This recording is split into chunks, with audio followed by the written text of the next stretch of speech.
Добар ден и добродојавте во уште едно издание на Формула на македонски, овој пат анализа на големата награда на Италија во автодромот на брзината наречен Монца.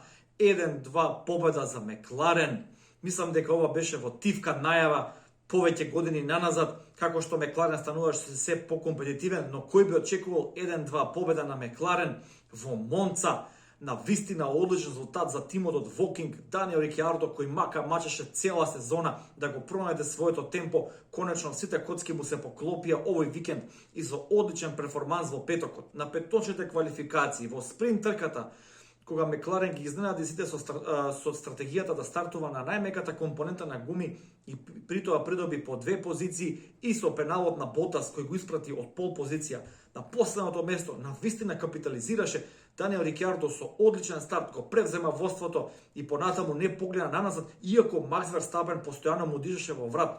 Разликата помеѓу него и Макс постојано беше од 6 десетинки до секунда и 100, би рекол, не повеќе, тука варираше. Меѓутоа, самите карактеристики на самата Монца патека и релативно високата аеродинамична ефикасност на правците на болидот на Мекларен донесе една интересна комбинација на моменти, би рекол, која допринесе за ова прва победа на Мекларен после 9 години пауза. Последна победа претходно Дженсон Батон во Бразил со Водафон Мекларен Мерседес во тоа време и прва 1-2 победа за Мекларен од канадското Гран При во 2010 година, пред цели 11 години. Дженсон Батон и Луис Хамилтон тогаш заедно го делеа подиумот со Фернандо Алонсо, кој во тоа време ги бранеше боите на Скудерија Ферари.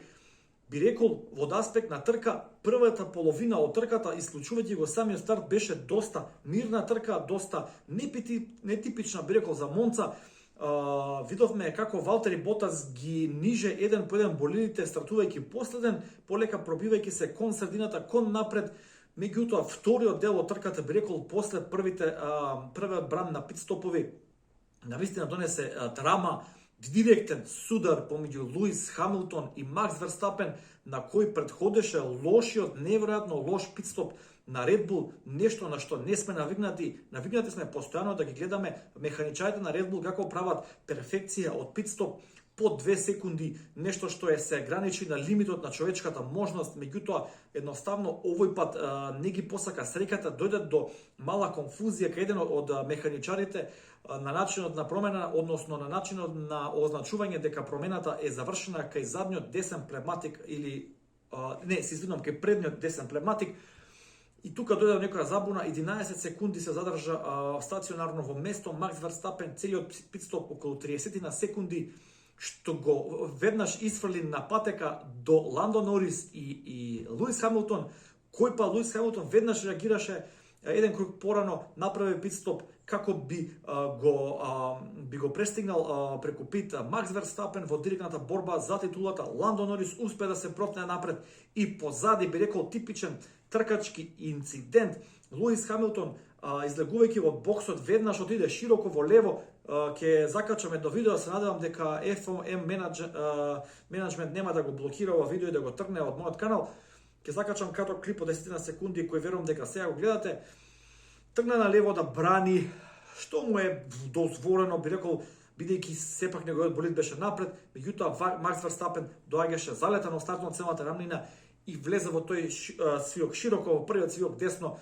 Тука Луис Хамилтон едноставно полека го истиснуваше. Макс Верстапен не сакаше да попушти преку преку тротоарче, второто и го фрли во вис, дојде до судар. Двајцата не сакаат да попуштат. Според мене Луис Хамилтон малку повеќе него потребно го истисна Макс Верстапен. Макс Верстапен можеше многу лесно да го избегне инцидентот, само да прикочи и да го пушти Луис Хамилтон да помине, а потоа да го нападне.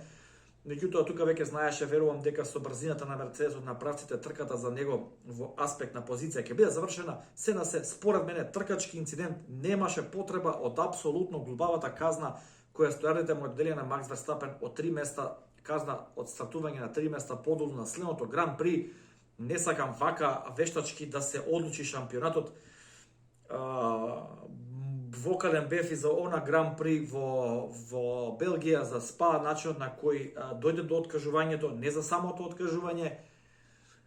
И сега мислам дека со овие пенали малку се вмешува прсти, иако стојарците сигурно имаат повеќе индикации, докази и телеметрија и се останато што го имаме ние гледачите, меѓутоа кога двајца врвни возачи во два врвни болиди се борат за една титула, кога е борбата помеѓу нив само неколку поени разлика и кога е двајцата објективно двајца се под еднакво криви, бидејќи Хамилтон не остави доволно простор, а Макс Верстапен не отстапи од влез во тој свиок, иако беше реално позади, доаѓајќи во тој свиок. Зашто казна, зашто негативни поени, не разберам. Меѓутоа да не го забравиме феноменалниот Ландо Норис, кој претходно го споменав, со одличното второ место и би рекол издание на кариерата на Валтери Ботас, иако неговиот Мерцедес е далеку побрз од другите болиди и Монца дозволува кога еден болид е така компетитивен, ако има таква компетитивна предност према другите, меѓутоа човекот излезе трка на трките, цел викенд беше компетитивен, како да требаше да го отпуштат од Мерцедес, условно кажано, да му најава дека ќе замине за да се врати во форма. Навистина чудно, меѓутоа навистина сум пријатно изненаден. Одличен дуел помеѓу него и Серхио Перес, успеа да го премине Перес, меѓутоа Перес му врати на еден и фантастичен начин и потоа остана на тие позиции. Добар ден и за Ферари, малку го очекуваше дека ќе бидат вака компетитивни, навистина имаат напреднато во развод на нивниот болид и во нивната моторна единица, бидејќи лани беа никаде на Монца, каде што аеродинамичката ефикасност на правците и каде што мокноста на моторот највеќе доаѓа до израз. Одличен ден и за Ферари, четврто и шесто место, Фернандо Алонсо осми, Лен Строл со Астон Мартин седми, откако му даден лак на својот тимски колега Себастијан Фетел и го истурка надвор од патеката. Джордж Расел со Вилјамс девети, веќе се навикнавме дечково да зима секоја трка бодови со Вилјамс, секоја чест. И последен Естебан Окон со Алпин Рено. Тоа е се што имам да кажам за оваа трка. Уште еднаш, навистина беше тешко како фан на Мекларен 9 години да се чека да се издржи овој момент без победа. Се надевам дека нема да поминат уште 9. Се надевам дека и Ферари и Мекларен повторно ќе се вратат во врвот, бидејќи за мене тоа е Формула 1, битката помеѓу Мекларен и Ферари.